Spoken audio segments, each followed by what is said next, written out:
silakan pimpin doa sebelum kita belajar pada pagi hari ini.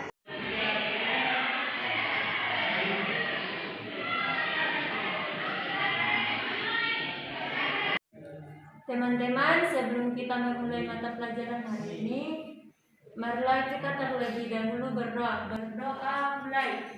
Bismillahirrahmanirrahim. Rabbi zidni ilman warzuqni fahman. Amin. Baik anak-anak, sebelum pembelajaran dimulai, Ibu absen dulu ya. Iya, Bu.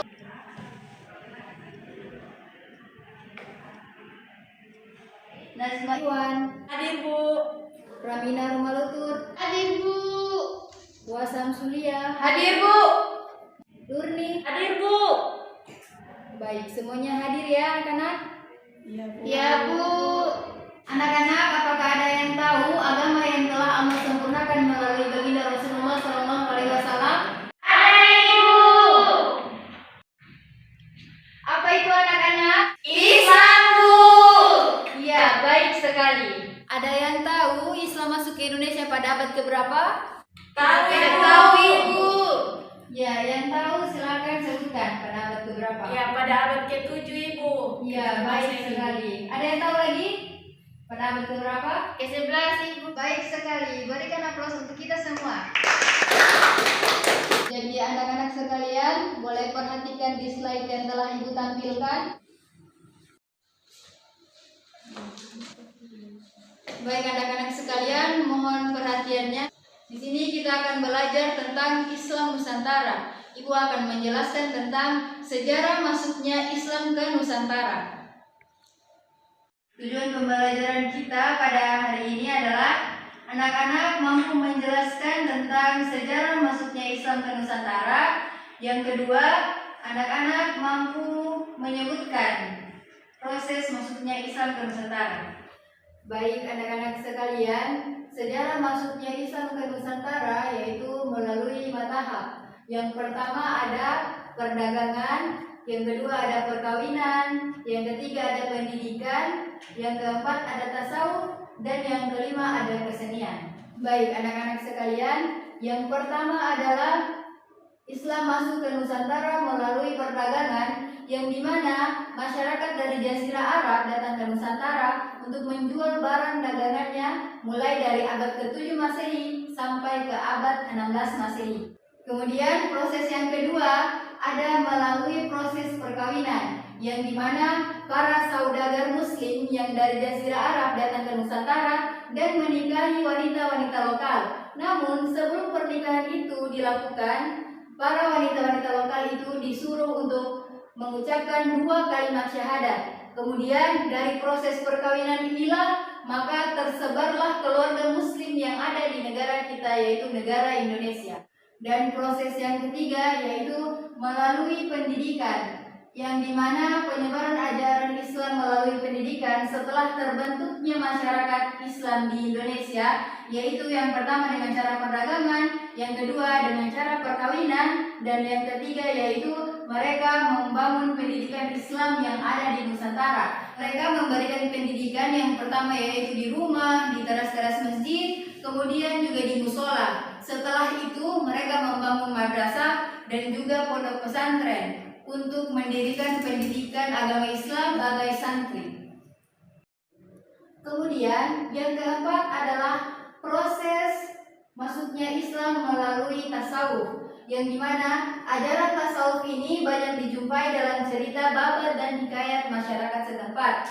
Para tokoh tasawuf yang ada di Nusantara ini, yang pertama ada Syekh Hamzah Mansuri, Syekh Samsudin, Syekh Abdul Samad, dan Syekh Nuruddin Ar-Raniri. Kemudian proses yang terakhir adalah melalui kesenian, yang dimana penyebaran agama Islam di Indonesia terlihat pula dalam kesenian Islam seperti peninggalan bangunan, seni pahat, seni musik, dan seni sastra. Hasil seni ini dapatlah dilihat pada bangunan Masjid Aceh, Demak, Cirebon, dan Banten. Kemudian pada slide yang terakhir, anak-anak bisa lihat di atas, Islam Tempo Dolo, yang dimana pada 3 gambar di atas ini adalah sejarah peninggalan Islam di zaman dulu. Yang pertama ada Masjid Demak, yang kedua ada Masjid Cirebon, dan yang ketiga adalah Masjid di Banda Aceh.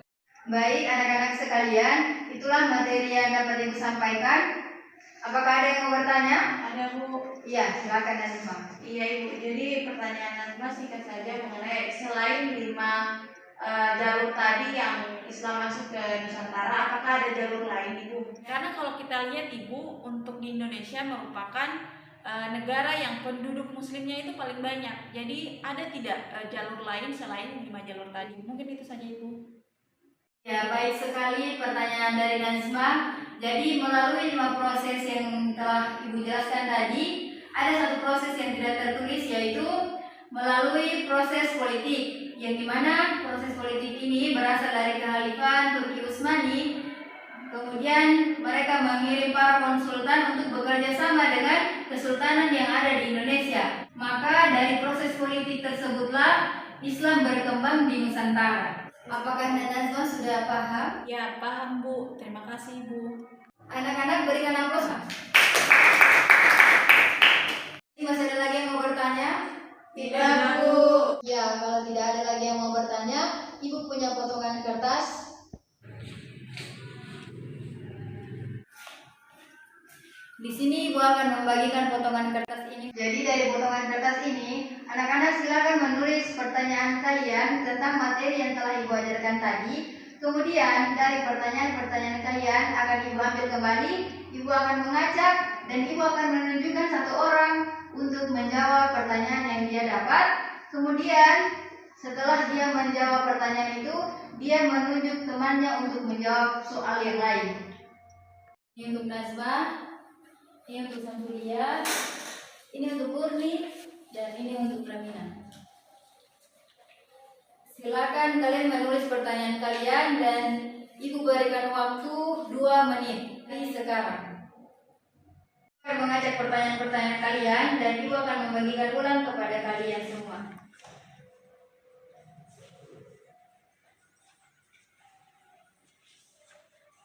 Ya, apakah semuanya sudah terbagi? Sudah, Ibu.